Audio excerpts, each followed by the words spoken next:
BPJS defisit 20 triliun. Terus pemerintah sekarang bilang kalau iurannya harus naik.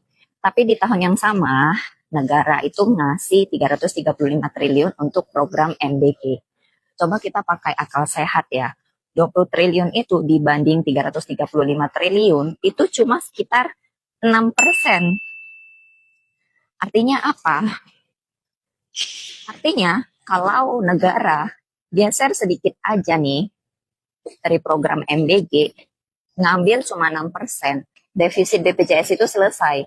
Nggak perlu naikin iuran. Nah, kita juga nggak perlu jadi terbebani sebagai rakyat. Jadi ini tuh bukan soal negara kita itu nggak punya uang ya, tapi ini tuh soal uangnya dipakai untuk apa dulu. BPJS itu bukan proyek coba-coba. Ini itu buat orang-orang yang sakit parah, orang-orang yang lagi sakit, lagi kebingungan, gak punya uang. Jadi kalau sistem BPJS ini goyang, yang kena itu bukan pejabat, tapi yang kena ya kita-kita lagi sebagai rakyat biasa.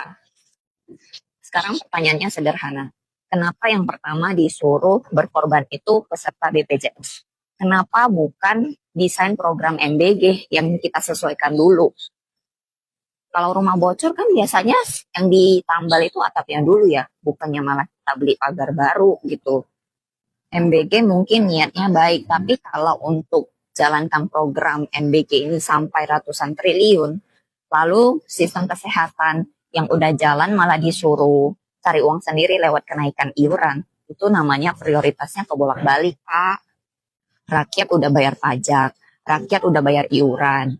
Sekarang rakyat diminta bayar lebih lagi. Padahal ruang anggaran itu masih ada.